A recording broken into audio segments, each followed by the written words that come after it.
बेटा, बाथरूम में बहुत से कपड़े पड़े हैं। आज धुल जाते तो कल तक सूख जाएंगे। माँ, मैं बहुत थक गई हूँ। आज मुझसे कपड़ों की मशीन नहीं लगने वाली, कल देखूंगी। कमरे में लेटी हुई सुमन माँ बेटी की बातें सुन रही थी। 4 दिन पहले ही उसने एक प्यारे से बेटे को जन्म दिया था। अब बहू जापे में थी, तो घर के काम और जच्चा बच्चा की देखभाल सब कुछ रमा जी से अकेले करना बहुत मुश्किल था। इसलिए उन्होंने अपनी शादीशुदा बेटी प्राची को बुला लिया था। रमा जी भी कुछ बीमार सी रहती थी, तो वो भी बहुत मुश्किल से ही कुछ हाथ बटा पाती थी। सुमन की माँ बिमला जी और छोटी बहन नम्रता भी सुमन और उसके बच्चे को देखने आई थी। सुमन की छोटी बहन नम्रता बहुत ही चंचल और हंसमुख थी। आते ही भाग भाग कर सब कामों में हाथ बटाने लगी। शाम को जब उसकी माँ और बहन वापस जाने लगी तो, नम्रता बेटा, तुम तो बहुत फुर्तीली हो। मुन्ना भी देखो तुम्हारे पास कैसे खेल रहा है। सास की बात सुनकर सुमन ने कुछ सोचते हुए अपनी माँ से कहा, माँ, यदि आप ठीक समझो तो कुछ दिनों के लिए नम्रता को यहाँ छोड़ दो। दीदी और माँ जी की थोड़ी मदद हो जाएगी। सुमन की माँ ने नम्रता की ओर देखा तो वो भी चहकते हुए बोली, माँ, प्लीज थोड़े दिन मुझे यहाँ रहने दो ना। मुझे भी बेबी के साथ खेलना है। वैसे भी मेरे एग्जाम हो चुके हैं, अभी तो कॉलेज भी स्टार्ट नहीं हुए हैं। ठीक है सुमन, अगर तुम कह ही रही हो तो नम्रता कुछ दिन तुम्हारी सेवा करने के लिए रुक जाती है। ठीक है समधन जी, अब मुझे इजाजत दीजिए। समधन जी, आपका बहुत बहुत धन्यवाद जो नम्रता बिटिया को यहाँ रहने दिया। बिमला जी अब सबसे विदा लेकर जाने लगती हैं। नम्रता अपनी आदत के अनुसार भाग भाग कर जो काम होता कर देती, फिर अपने भांजे और दीदी के पास बैठ जाती। 1-2 दिन तो सब ठीक चला, लेकिन धीरे धीरे प्राची को नम्रता का थोड़ी देर बैठना भी अखरने लगा। दीदी, मैं बाहर मुन्ने को पार्क में धूप दिखाकर आती हूँ। जैसे ही नम्रता मुन्ने को खिलाने के लिए गोद में लेती, प्राची झट से उसे कोई ना कोई काम बता देती। नम्रता, तुम मुन्ने को मुझे दो। तुम अभी जाकर वॉशिंग मशीन में कपड़े डाल देना।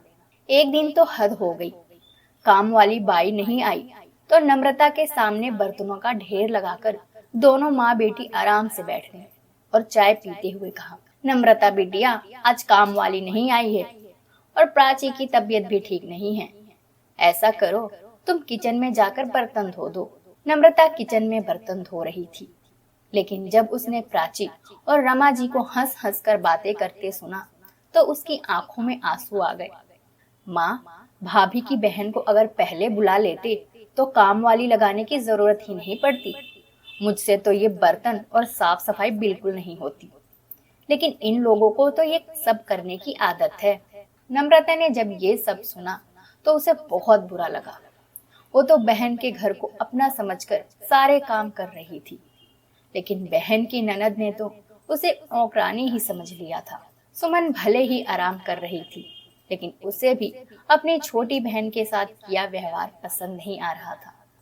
लगभग 15 दिन बीत चुके थे नम्रता को आए।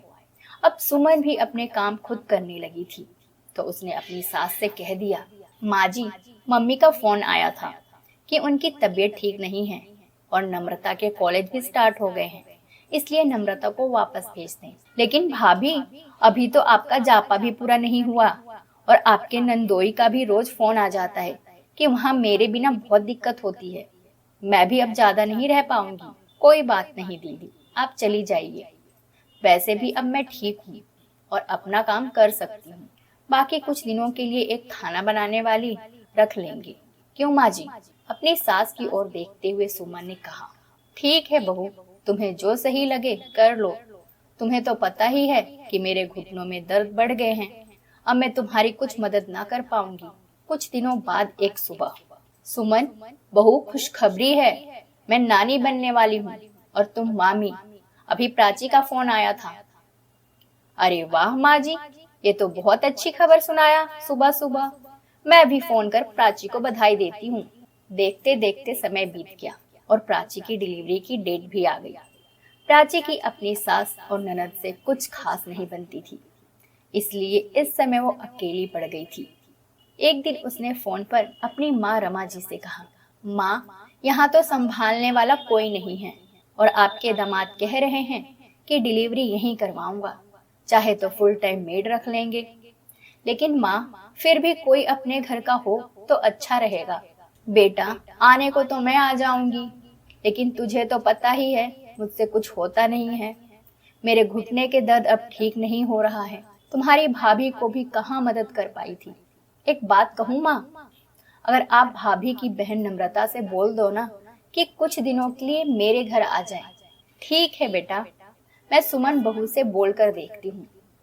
अगर उसकी बहन को थोड़ी फुर्सत हो तो कुछ दिनों के लिए तुम्हारे पास चली जाए।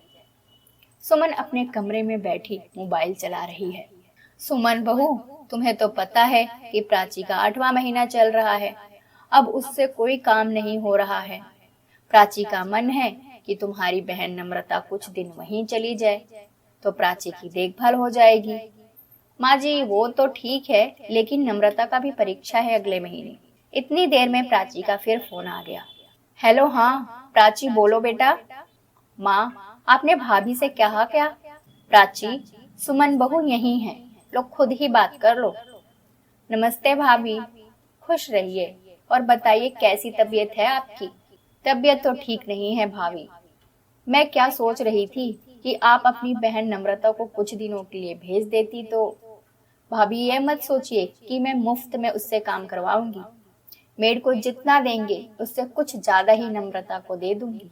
दीदी, मैं तो सोच रही थी कि आपको किसी अपने की जरूरत है, लेकिन आपने तो मेरी बहन को नौकरानी समझ लिया। माफ करना दीदी, नम्रता वहां नहीं आ सकती, लेकिन हाँ, आप चाहें तो यहाँ आ सकती हैं, क्योंकि मैं आपकी भाभी हूँ। इसलिए आपके प्रति मेरी जिम्मेदारी बनती है। मेरी बहन की नहीं, मेरे जापे में वो मेरी बहन बनकर यहाँ आई थी, लेकिन आप लोगों ने उसे आया समझ लिया था, तो फिर आपके यहाँ तो पता नहीं उसके साथ कैसा व्यवहार होगा। कहकर सुमन ने फोन काट दिया। रमाजी और प्राची दोनों से ही अब कुछ बोलते नहीं बन रहा था। दोनों ही अपनी बात पर शर्मिंदा थी।